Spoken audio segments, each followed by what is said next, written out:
Hello, everyone. Lovely to see you all, or lovely to see you all joining the webinar. There's quite a few people in currently, but there'll be more that are joining as we go. So we'll get started anyway. My name is Matt Shorten. I'm co-founder of Trellis and also a director. It's my absolute pleasure to welcome you all here for the next hour. We've got some great speakers to really delve into the topic, which is around the AASB S2 lessons learned, addressing the data challenges in particular. So today's webinar should be quite useful for any Group 1 reporters that are particularly looking at the financial year ending at the end of June. It should also be very relevant to any Group 2 and Group 3 reporters, and any of those, of course, that are outside of that AASB net. That might be looking to optimise, comply with other legislation and standards, and perhaps even be eyeing supply chain impacts or opportunities that might be coming in your direction. So we have a number of different industries and sectors that are attending today, and hopefully there's something in today for everyone. Before I go any further, I would just like to acknowledge the traditional owners and custodians of the land in which we meet today, and to pay our respects to their elders past, present and emerging. We extend that respect to Aboriginal and Torres Strait Islander people present in today's webinar. So welcome to everyone. In terms of the speakers, Trellis has a lot of experience. We work with over 33,000 individual facilities that run their scope 1, 2 and 3 information through our platform. We have many Group 1, Group 2, Group 3 reporters, and many government institutions and not-for-profits that sit outside of the AASB net. But we certainly can't, solve this challenge and opportunity alone. So we have a very specific role, which we'll get into as we go. But we do love to collaborate with other, key critical stakeholders in this journey, and those that have very deep experience, such as Catherine Bell. So we have, aside from myself in the middle there, we have Catherine Bell from RSM that will be working through a series of slides to share lessons from her personal journey and that from broader RSM network in terms of this legislation. We also have Ryan Waddington, our Head of Partnerships at Trellis. So Ryan has very deep experience in working with many different industries and organisations on their data transformation journey. So he'll be picking things up as we go as well. In terms of the agenda, we will switch over to Catherine very shortly, and she'll run us through a series of slides about some of those lessons that came out of that calendar year reporting group. I'll then touch on some of the data challenges with a specific focus on a case study from a Group 1 entity, and how we've helped drive some of their data transformation aspects. Ryan will then jump into some very practical, hands-on run through some of the tools that we've essentially co-created with many organisations that we work with. So looking forward to, I suppose, starting quite broad, and we'll narrow down into some more specifics as we go. And then fourth on the agenda here is the Q&A session. So we hope that you can stick around for that. And just in terms of the housekeeping, any questions that arise, please do put them into the chat. We'll do our best to either reply throughout the conversation today or at the end. So we'll see how we go for timing. But all in all, we've got around an hour. So I might, without further ado, I might kick off with Catherine and welcome her to the webinar. And if Catherine could give a brief introduction of herself, and I'll flick through from there. Thank you, Catherine. Right, thank you so much, Matt and Ryan and the team at Trellis for inviting me today to share some of the, the lessons learned, or the learning lessons, let's say, that we've experienced.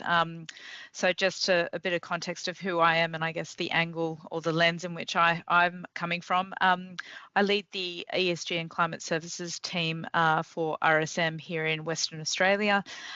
We do both consulting and assurance. So we're one of few teams, I think, that do this, meaning that we have the the ability to kind of do the analysis, do all the consulting on one side, but also we provide the assurance over S2. So we've been at this for, I think, around 8 years, really focused on obviously the rollout of IFRS reporting globally, and then obviously the contextualization of AASB S2 in Australia. We've been involved with the AASB, AUASB, ASIC throughout the consulting period as well. So it's been a real journey, and it's been, I guess, somewhat exciting to get to this point where we have actually seen these first calendar year reports coming to market and seeing what they look like. There was obviously a lot of high expectations, or not high expectations, but there was a lot of anticipation around waiting for these first reports. So I think, Matt, if you can switch to my first slide, I think and there is a lot of information out there, I think, from the Big Four that have released some reports in terms of what they've seen as well. So try not to repeat what they've said, but really from the coalface of what we've seen. And some of that you will have already read about, but first and foremost is really that the disclosures are highly variable, and I think part of the challenge is with the number of those organisations that have reported. RSM, we cover a lot of private companies, so we're seeing a lot of private reports that you need to obviously pay to download, and so with that we're seeing obviously the length, the depth, the clarity of these reports just really disparate in terms of what they're reporting. So yes, there is no market norm at the moment, and the aim of these reports is benchmarking, of course, and allowing investors to be able to compare reports and being able to quickly understand what is the state of play for these organisations in terms of climate integration. So and ASIC's focus is, of course, how do we benchmark these reports? It's really difficult. So we've seen reports that have mixed up the 4 pillars. We've seen pre-populated reports that make no sense. We've seen obviously ChatGPT reports, but we've also seen some really good ones as well. So, but yeah, listen, it's a bit of a wild ride reading some of these reports. So the next point is obviously integration is still developing, and when we talk about integration, you know, I use the word operationalize. For most, really, with this type of reporting, it's required companies, even for those that have been doing sustainability reporting for a long time, you know, to operationalize this new requirement and the demands of this disclosure across the organisation it's foundational at best for most. So still, you know, and that's okay, and that will be the case for many companies as they begin to start really integrating climate consideration, which is not easy to do across the organisation. There's a lot of learning about what is climate in the first place and what is climate risk, and climate risk isn't one thing, it's 1,000 things. So it's about understanding what those 1,000 things, what are those material ones are to that business. The financial quantification will probably be a mystery to many for many organisations to come. It was noted, I think, as recently as this week, ASIC came out with some learnings and some observations around what they're seeing in the market. And financial quantification obviously was never going to be strong, and a lot have used the transition to say that they just didn't have enough data, or they didn't have the internal capability to be able to financially quantify the financial risks. So it's that is something that's obviously going to be developing, and I foresee that will be something that will be challenging for most organisations and challenging for auditors as well, to be able to kind of provide the assurance over that. How much to disclose? This sort of comes back to that first point around highly variable disclosures, and I think because back to the challenges of private companies that have not traditionally been reporting publicly, it's this anxiety around, you know, we don't want to report too much.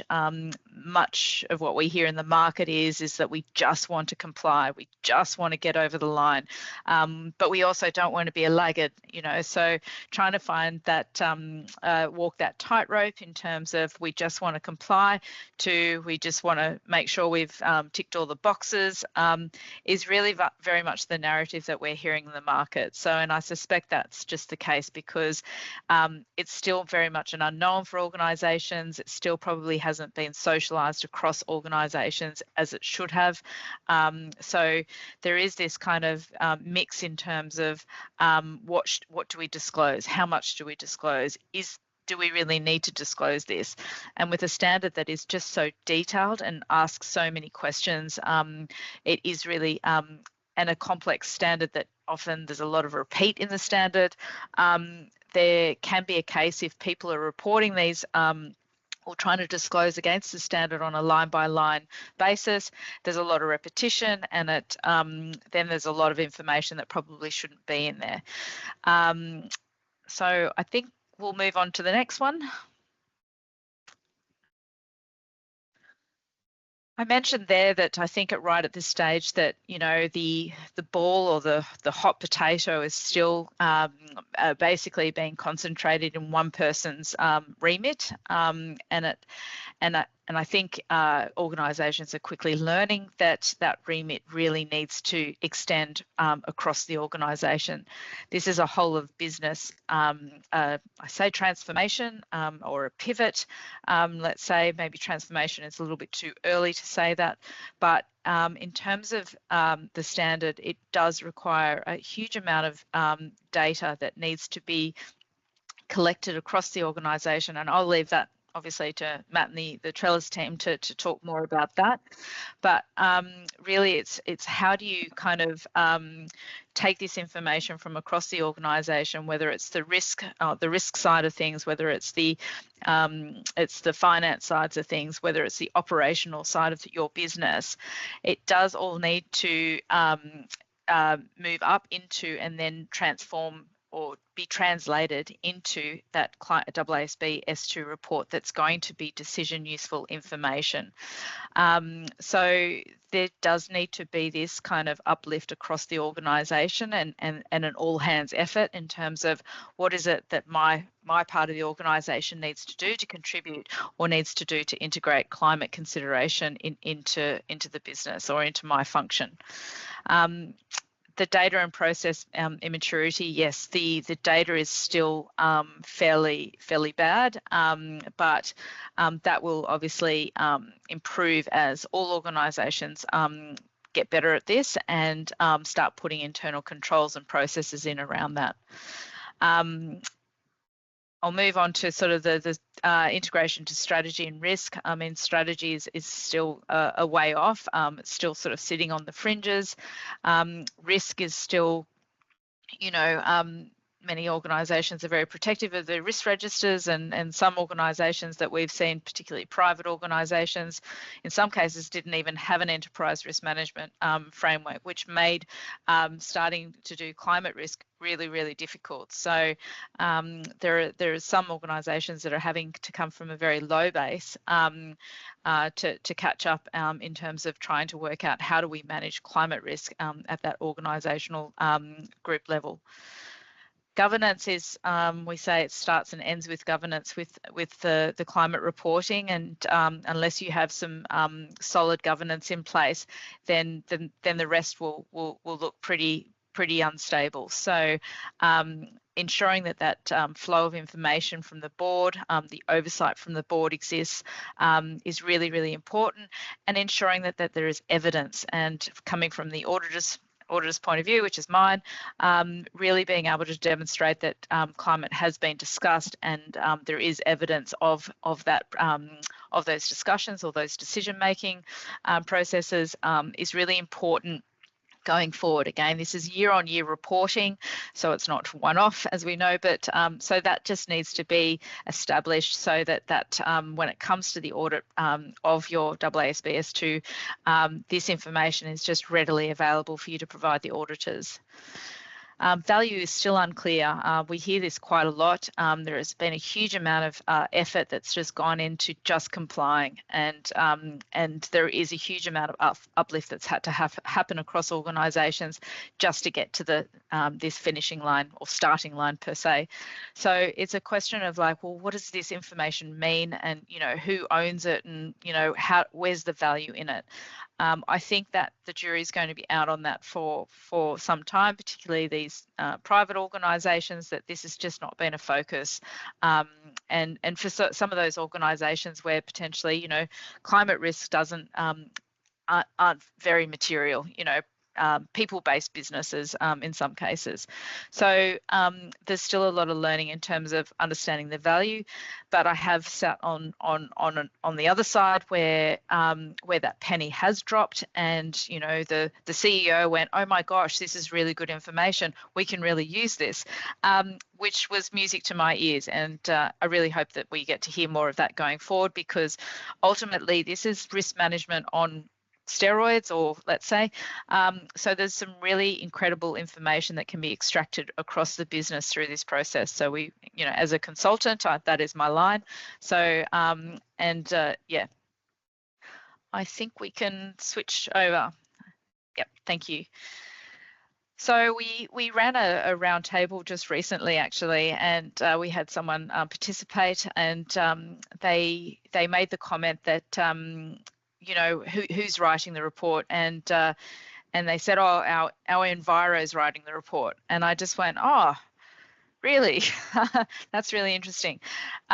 So based on that comment, and based on the observations of some of these reports that I am that are coming through, this is really just a reminder that this is a financial report. Writing a financial report is very different to writing a sustainability report. It's very different to writing a environmental report, but it really has a certain, it's short, it's clear, it's concise, so it's really, we're seeing a real struggle for that that change that's happening, moving from a traditional sustainability reporting to what is applying financial discipline to this. The financial quantification, I'll leave. It's really going to be a next year problem, but understanding exactly what it is that matters for your organisation is what you need to be finding out, and then how do you quantify that for the current reporting period, but the anticipated reporting period. So in the event that you are investing in renewables, what is that cost? That is financial quantification. They're not asking you really to financially quantify what's going to happen in 50 to 100 years. Judgment and interpretation, so highly subjective, lot of judgments, a lot of internal assessment that's going on that needs to be disclosed in terms of those judgments, and then the interpretation of that. I have a slide on that in a moment, but this is really the big challenge. This is around and the narratives that are being disclosed, the underlying assessments that sit under that, and then what has gone into that in terms of the context of the business, understanding the context of the business to be able to understand why those judgments and that interpretation has been made. And again, reminding you that the S2 report is obviously just the tip of the iceberg, and that sits on top of a lot of information that has been done, and that will be subjected to audit and assurance as well. Materiality and fair representation challenges. Also, we've seen difficulties in connecting why companies are finding certain climate risks and opportunities material. How do they substantiate that? That's really important in terms of the process that you establish in determining climate risks, which does come under limited assurance in that first year. So and then also completeness and balance. Have you based on what you have determined as being material, is it complete, and is there anything that you potentially have omitted? These are the questions you need to be asking. there are risks of under and over disclosure, and that's obscuring information, you know, when it comes to investors reading this. So that's an issue that comes when under assurance as well. This is a shot at myself in the audit fraternity. Obviously, it's the first time audit firms have had to provide assurance over this information. And so sitting on the audit side, but also sitting on the consulting side, I've had to deal with other audit firms and other partners within audit firms, and we're definitely seeing a huge inconsistency in terms of that approach to the assurance. So it's difficult because obviously it's limited benchmarks and precedents around this. So we encourage that early engagement with your auditor to essentially understand what that process looks like, who on their team do they have that understands climate risk, because that's having that subject matter expert is really, really important, because that's what we've seen has been lost. This can't be a tick box audit process. And I've keep mentioning this, you know, private organisations, it is there. We're seeing a lot of tension here just because nervousness around having to disclose what they consider is quite a lot of information about how they run their business, which they've never had to do before. Thanks, Matt. Okay, I'm just watching the time. Am I okay? What time do I have to go to, Matt? When would you like me to stop? Look, another 5 minutes would be 5 okay. minutes. That's Yeah, all right. Perfect.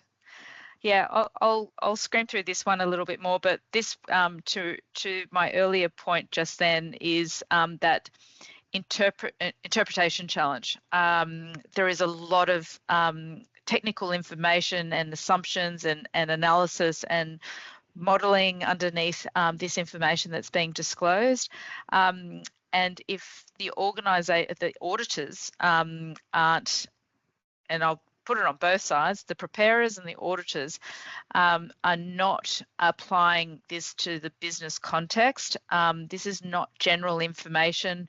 There is no template or form response. It has to be relevant to your organisation. It has to be relevant to the operational realities. It has to be relevant to the contracts that you have in place, and also those decision time horizons. We're seeing a lot of confusion over the use of time horizons. So, and whilst there's technical audit requirements that need to be met, again, it's that interpretation and the auditability of that, which we're seeing some challenges with. So just again, this to avoid, there needs to be a, particularly first year, a very open and transparent engagement with your auditors around their understanding of that information and how you are and why you've presented that information in the way. And again, you may have a discussion around why you haven't included certain information as well. That is a conversation. Scenario analysis is treated as an output. Again, scenario analysis is very much the underlying information that you do to answer a question in the standard is how resilient is your organisation across the two time horizons or the two warming scenarios. So it's again, you don't need to necessarily disclose anything and everything and repeating standards back into the disclosure. No, it's understanding that the standard is asking and the investors are wanting to know, you know, how resilient is your organisation if the world was to go this way or that way. Technical compliance and decision usefulness. Again, it comes down to whether or not, you know, is this information decision useful? And if it's not, then probably reconsider putting it in. So the moment you put more information in, that potentially opens up auditors to asking more questions. So again, you have to be very considerate around what information you put in. You don't want auditors to be asking any more information, because if they ask it, they then have to ask more questions, and then that then is a risk to you. I'll speed through next one. Thanks, Matt. oh, this is my final one. And again, this was after seeing, maybe a little bit frustrated after seeing some really badly written reports, and yeah, listen, this is a public report, and this is designed for the marketplace, and you have to expect that people will be reading these, because it's the first time these types of reports are out there. People are interested. ASIC are doing benchmarking. And your peers will also be wanting to look at these, because there is information in there that could help them understand more about their competition potentially. So it is a financial report. Be balanced, be clear, concise, effective. This is not a sustainability report. There needs to be decision useful information. Avoid marketing language. It really just needs to be to the point and address the standard. Don't write to the standard like it's a checklist. That will get you into trouble, in the sense that there'll be a huge amount of repetition in it that you can cross-reference to avoid that repetition. So, and yes, poor structure will frustrate readers. It won't flow. Sue Lloyd, I think, said last year, your report should be, it's your story, and it should read around, quite clean and clear about what you're doing. I've just said that. So tell your company story clearly. So that's and use subheadings that align with the standard. That helps with benchmarking. That helps with readers being able to navigate the report and find what they're looking for very quickly. And that's answering the standard directly, meaning that you are just replying or saying either you have it or you don't have it. Do you have climate-related linked remuneration, or you don't? Do you have a climate target, or you don't have a climate target? You don't need to expand too much unless you feel, again, that there needs to be a reason for that. It's often less about what, but more about why or how. I think that's more about how, sorry. So the standard really talks about how are you doing things? How does governance work? What is the risk process, as opposed to what is the outcome of that? I mean, obviously the outcome is also very important, but it's around, do you have the processes within your business to ensure that climate risks are essentially being examined and managed? Right for investors, not for auditors, not for me. Reaching a clean opinion is, it's only part of the strategy. You really need to understand that this is your story that's going to market, so it needs to be being written for your many stakeholders. I will leave it at that. So, and happy to answer questions at the end. So, thanks, Matt. Do you have any questions for me, or anything that I've confused you on, or? Look, I think what we'll do is hold off to the end, Catherine. So thank you so much for that, and we'll address Q&A at the end of the session. For everyone on the call too, we'll certainly be sharing slides, and Catherine's contact details will be included in that. So if anyone's got any, more detailed questions that we can't get to today, obviously a lot of depth and experience there sort of rolled into a couple of slides. So I really appreciate that, Catherine. I guess, and this might be your final slide. Keep calm and carry on. I think that's a really good message to send based on what. Keep calm and carry on. Yes, it's a journey. So yeah, no one's is going to be perfect first time round. So yeah, thanks. Yeah, excellent. So look, I guess just to sort of carry on from that, I mean, that journey of continual improvement is not something that's foreign to us, and certainly I'm sure for many of you on the call. And it's underpinned a lot of the ISO standards from back in the day, and has certainly trickled through into other legislation. And certainly what we're seeing in the AASB S2 framework. So continual improvement, I think, is a really key message to take away there. What we've seen in the ASIC summary report, and everyone should have a look at that. It's quite interesting. There's been 259 reports submitted in the calendar year 2025.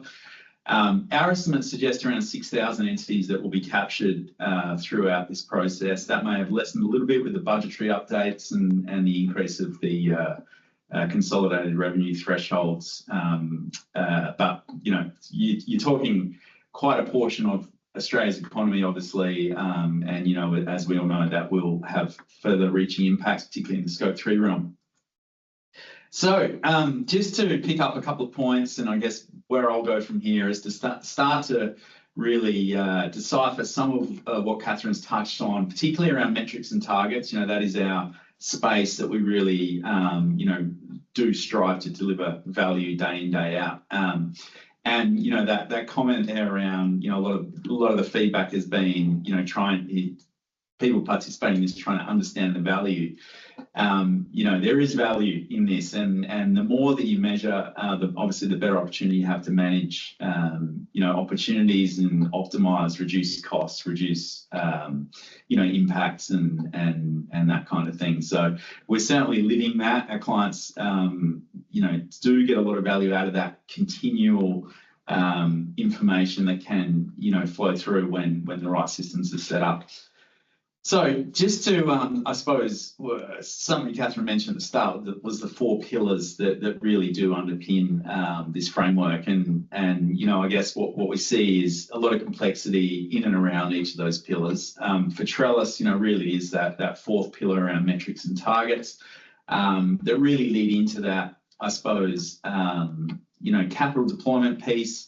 Certainly gets into that, you know, what can we do with the information, what changes can we make, and how can we disclose it and show that we are actually progressing towards targets, and we are deploying appropriate levels of capital to meet our targets, and we're not just setting a target for the sake of setting a target sake.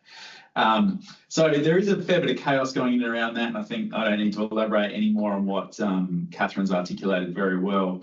But I guess where we fit in this is really to get into owning, you know, that bubble around metrics and targets, particularly around that Scope 1, 2, and 3 emission space. And if you think about where someone like Trellis might fit in this journey to really help bolster some of those key things that were mentioned, you can see here on the left that we have a very focused, you know, area, that domain that we do hone in on.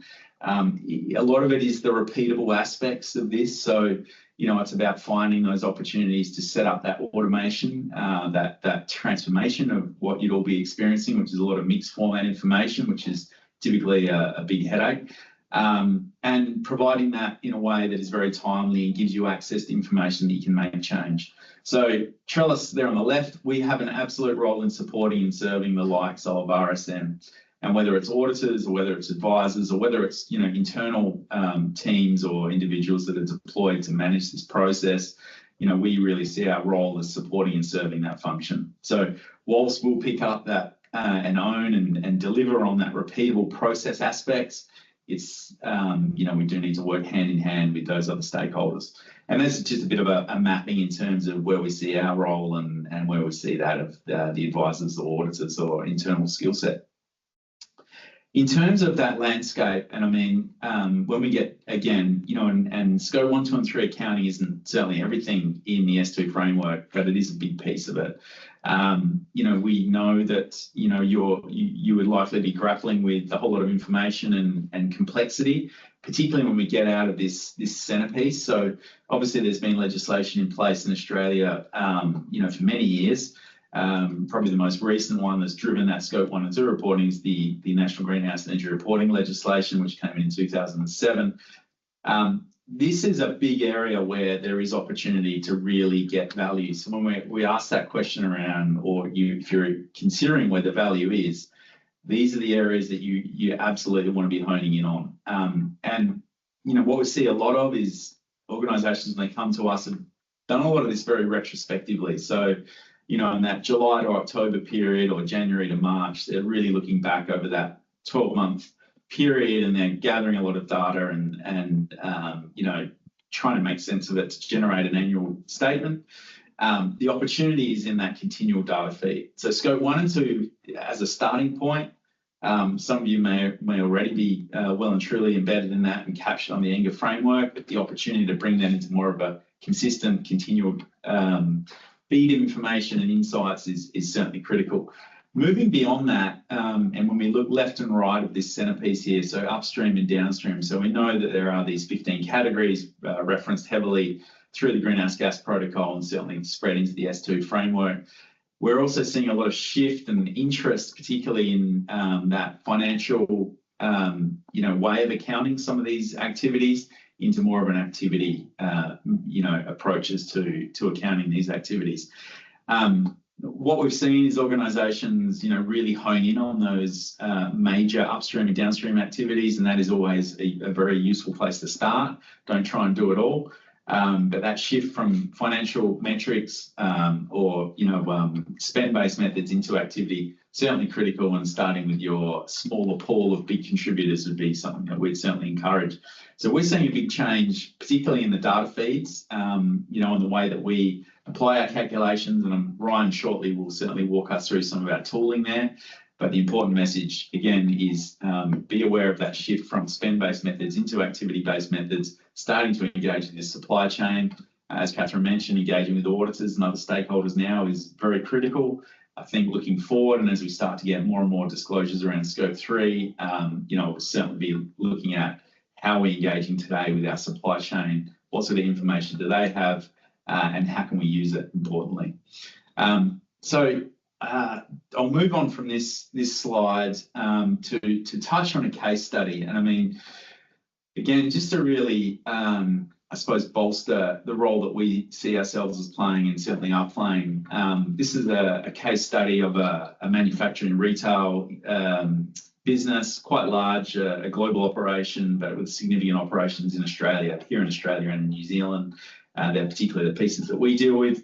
The challenge they had as a Group 1 entity, and obviously they are disclosing other information to shareholders and other stakeholders, was really around initially fragmented data. So we see this challenge a lot where information is spread across an organisation and there is no kind of central source of truth that can really help in providing visibility and ownership of different data points, data gaps, estimation methodologies, the application of emission factors, all those sorts of things.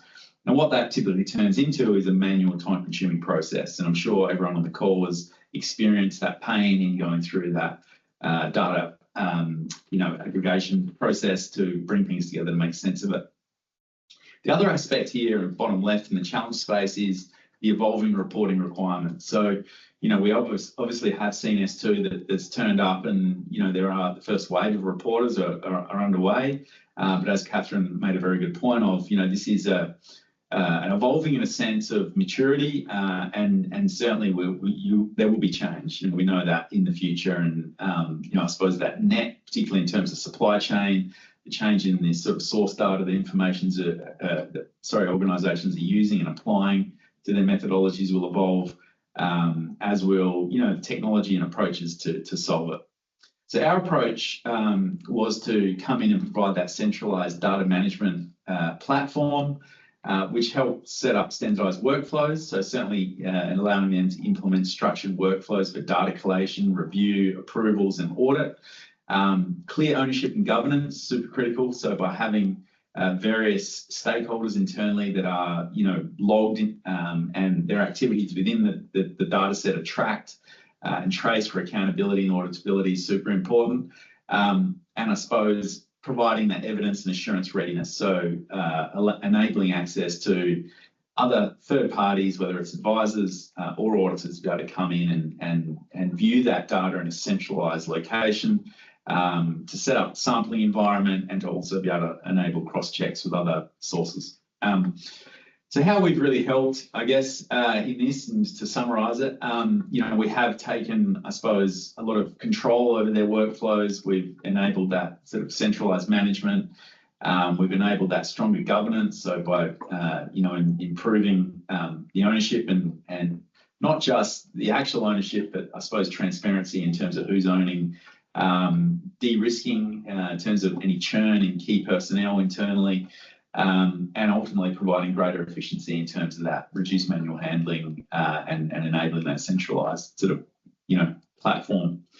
The other thing I'll call out when we talk about value, we see it time in, time out, and in this particular customer's experience, what they found through a deeper dive of, Trellis processing a lot of their waste information, They were able to highlight a whole lot of issues in their waste contracting space, and hundreds of thousands of dollars in savings just through picking up some of the detail that sat within some of that billing profile. So when you start looking at these different environmental, or resources or utilities that you interact with, a deeper dive into that space can sometimes, deliver not just efficiency in reporting, but certainly insights into the way that you're performing and opportunities to alert you to challenges, not just in emissions, but also in cost and consumption. So hopefully that's given you a bit of a sense of some of the work that we do. I will now hand over to Ryan Waddington to walk us through some of the practical solutions and tooling that we've developed in recent times. Thanks, Ryan. All right, thank you, Matt. Pleasure to be here. Good afternoon, everyone, or morning as it may be if you are over in the West. So as I've sort of sat through this presentation, there's a couple of things that sort of went through my head. I also saw someone in the chat drop a note about the sort of ASIC published report earlier this week. I mean, of those 259 businesses that have already reported under sort of Group 1, we've had the opportunity to see quite a number of those reports. And one thing that stands out to me, to Catherine's point, was there's a lot of those reports that are very high level and very narrative style. And we've sort of really looked at ASRS as bringing in a massive change from, heartwarming storytelling to hard data. And we are the hard data people. So in terms of that, immaturity of the data process, that's really our niche, that's our spot, and that's the place that we want to play. So what I thought I would do is show you a little bit of our tooling today, just a snapshot of it. I'd be more than happy to elaborate on this almost in a one-to-one scenario, sort of coming off the back of this. But what we really want to communicate is that there is tools out there to help you. You can sort of take charge, you can get your data together, and you can sort of move forward with those sort of insights. When that CEO, Catherine, sat down and said, this is really useful stuff, that is the reason we exist, to help deliver that. So as I look at this platform, what you're currently looking at is sort of our sort of standard dashboard. So this dashboard for years has, processed all your different disparate data types, utility billing and financial invoicing, bringing that into one place. And there's plenty in this to do, but I would say that most people on this call are somewhere in terms of their maturity around getting their scope 1 and 2 data together, although it could certainly be better. And we certainly serve large multi-site organisations very well in that case.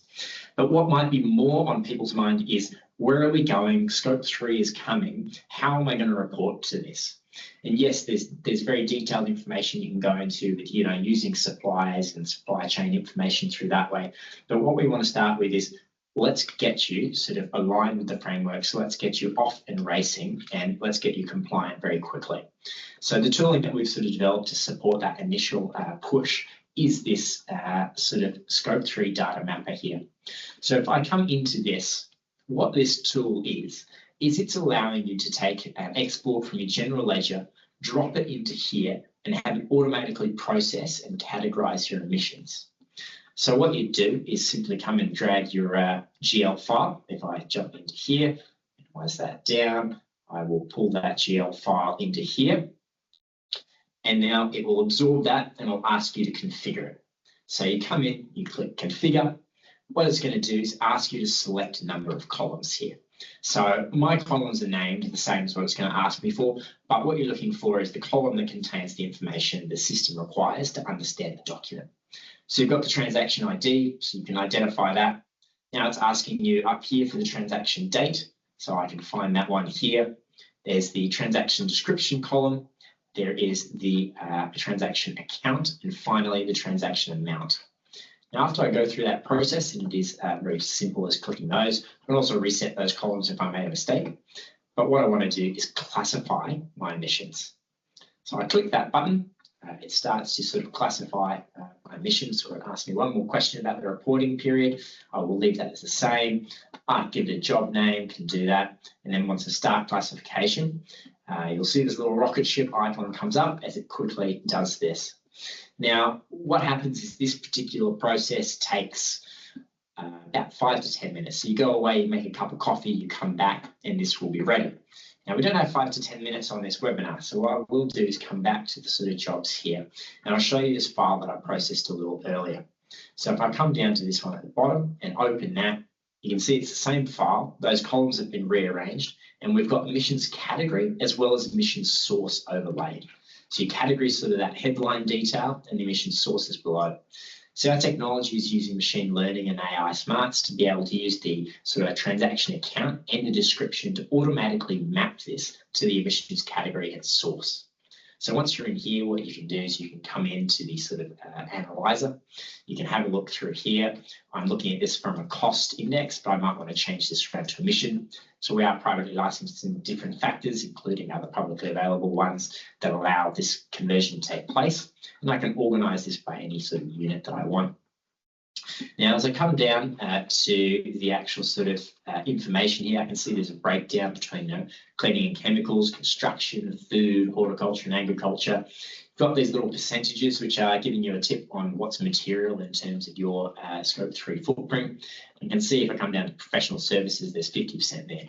So our recommendation is really to come through and to filter through this in terms of your most material categories and go in and have a look at those. So if I bring this up, what we can see here is, you've got sort of testing and tagging, it's contractors are logged against the account, it's been logged as professional services, building maintenance. Now, if I didn't agree with something here, then you could also reverse filter this for the highest value, so you could start with the most material. But if I didn't agree with this, I could come into this and I could change this. So I could change this, for argument's sake, to textile finishing, which is going to adjust both the source and the category. Now, once I do that, I can accept this change. And when I accept that change, it will ask you to create a version. And after you sort of create the version, what it will do is run a full version history so that you can always revert to that information. Now, as it sort of processes through there, I can now click on the side and I can see the version from the 20th of the 5th following the version before. So you can always go back if you've made a mistake or disagree with the calculation that's been made. And this system continues to improve its ability to absorb your data over time as it sort of learns your different categories. It's one of the benefits of the sort of strategy in the AI space that we're using. Now, as I come back to the actual page here, you can see that you're able to sort of send these through to processing. Once you finish it, as we just did, it'll be completed. Once you send it to import, it will be imported. And the other one that we originally started is currently progressing. So you have that full chain. Once you import things, it will land in the sort of Trellis dashboard. So as I come in here, you can see that, yes, we're looking at just electricity on this dashboard right now at a whole of organizational level. But if I were to open this up, I can see that there is, scope 3, scope 2, scope 1, all sort of different information here. If I click through something like construction materials, once it pulls in that information, you can see that there's a cost line up here, and then that's been converted into emissions, and that is what completes your whole footprint. If I filter by all, you can see you've got cost and the breakdown of those emissions.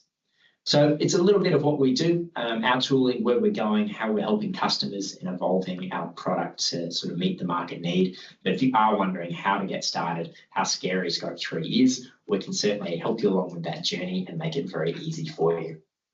So with that said, I can actually hand it back over to kind of all of us. We can jump into sort of the Q&A section and pick up some of the questions that were dropped in the chat as we went. Thank you, Ryan. All right. Yeah, thank you for that. That was a very quick run through, and hopefully that gave everyone a little bit of an insight into some of the tools that we're working on and have in place. In terms of Q&A, we might now jump to that. So the list of questions. Well, I mean, I've got a bit of a list here, so I can probably read these ones out. Now, looking at this list, this one I think is pretty squarely directed at Catherine. Can you specify very precisely what is the major barrier for the scenario modelling for organisations? Catherine, I might hand it to you. Yes, I did see that in the chat, and I was trying to put some thoughts into what it is. I think first and foremost, scenario analysis, whilst organisations have been doing it for some time, some have, some haven't. Climate scenario analysis is technical work, and it does require specialist skills to help interpret and particularly understand how it relates to the organisation. We characterise climate risk as a super wicked problem, and that it isn't climate risk in itself is not a thing. As I said earlier, it's 1,000 things, and it's very non-linear. So understanding your value chain and where a shock might happen in one part of your business and how it's going to affect your core business, and so translating. Having someone within your organisation that can obviously conduct that scenario analysis, or whether you use a consultant to help you, there's risks in both. Whether or not that capability is in-house is one risk. The other risk, or the barrier, let's use your word, barrier. The other risk is using a consultant. They do the work for you, and I had this conversation only just 2 days ago where we're helping another organisation, and they've used a consultant, and they have all this analysis, but they don't know how to read it. They don't understand it, and they don't know how to drive it. So that's the barrier, I think, in what do you do with this highly technical work, and how has it been translated for me or by someone, and then how do I then use that information, particularly when it comes to asking that question of, well, how resilient is our business? So that's another sort of, that's what that information or that scenario analysis needs to be able to answer. I hope that helps answer the question. Got it. Thanks, Catherine. Yeah, hopefully I think that was a very solid response, and any more info, feel free to reach out directly on that question. Yeah. What else have we got, Ryan? We've got one here. Does it have emissions factors in the back end to match each spend with the emissions factors to categorise them? Can you explain emissions category and emissions source and how they link to scope of emissions 1, 2, or 3? Would you like to take that one, Matt, or would you like me? I can make a start with that. Yeah, look, I mean, the answer to that is absolutely. Obviously, there's a series of categories that are very clearly outlined in the Greenhouse Gas Corporate Value Chain Standard, which is sort of the framework being adopted by the S2 framework and many others. So yeah, there is a clear linkage between categories, the emission factors and activities that go on there. The libraries of emission factors can be in the thousands, and I think what we will see, and it's probably a question for Catherine in terms of the audit space. We know that auditors go through a lot of pain trying to line up emission factors with reporting, and at the moment there is no single library that is. I mean, there's out of all the emission factors that exist, there's certainly a lot that are publicly available and published through the Australian government and various sources. But there's a lot in this Scope 3 realm that are hard to get. You have to pay for them in some cases. There's just not that clear library. And as we see the change from spend, or this evolution from spend into activity, that will create even more complexity as auditors are starting to look at emission factors for specific services or products that will require a bit of a deep dive in and of themselves to make sure that they're credible and able to be applied. So the emission factor world is an interesting one, and rest assured what we have at the moment, and having had quite a few customers go through audit in year one, and that for some of them included some of their Scope 3 emission factors, just trying to get on the front foot with that. We do have correct alignment. Importantly, there is the factors and the way they evolve, so they do change year on year, and it's important that they are updated and appropriately applied to reporting periods. For example, some factors may be relevant for financial year periods. If you're a calendar year reporter, you may find yourself having to draw on 2 factors for the same reporting period.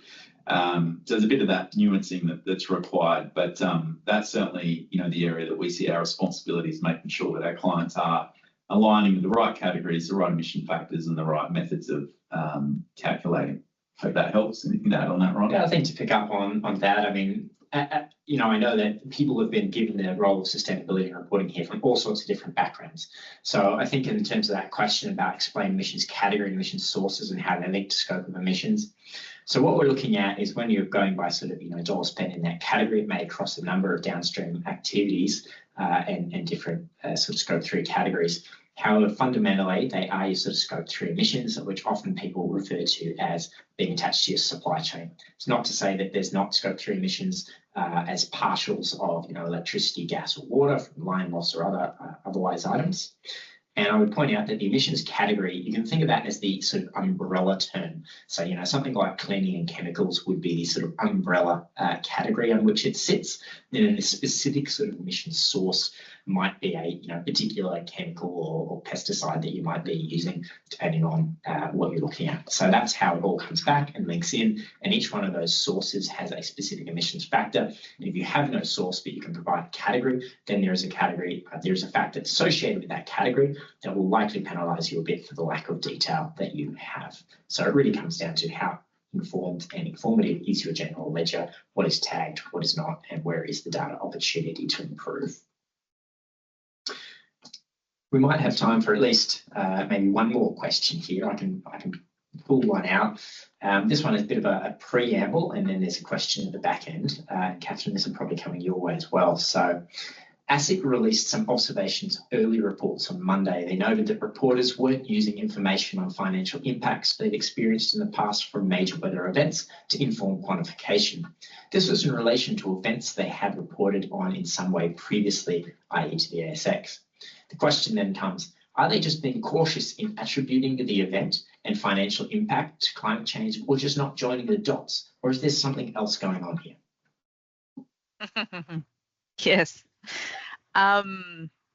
Okay, yes.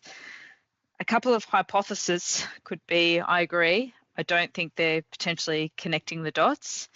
The other one I think maybe that's happening is separate teams are developing financial statements to the sustainability, and there's just been limited crosswalks around how these two reports ultimately have to be integrated, have to be talking to one another. So not seeing a lot of that in my experience at the moment, but I think maybe that's potentially been an issue. I think the other one is where climate risks again have been established, and there hasn't been a kind of a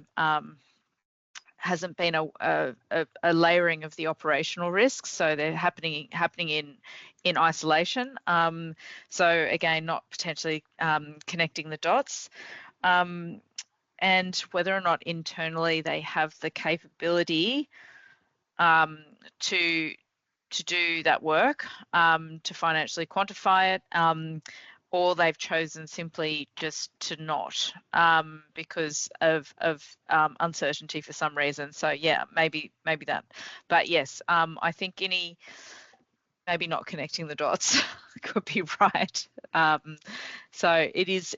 I just think the teams are just not cohesive at this point. Again, there's just foundational elements are being established at the moment, but in terms of being able to have this information flow through and get transposed and interpreted in a way that is seamless is just we're a way off. So that's definitely going to get missed in occasions. So yeah, thanks.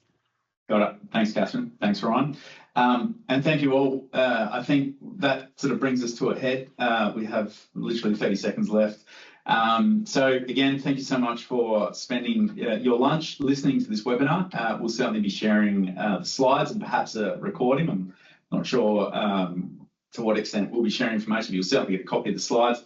Our contact details will be in that pack, so stay tuned for that. We'd love to hear from any of you in terms of your challenges and opportunities. So once again, thank you. Thank you to our presenters. Catherine, thanks so much for joining from over in Perth.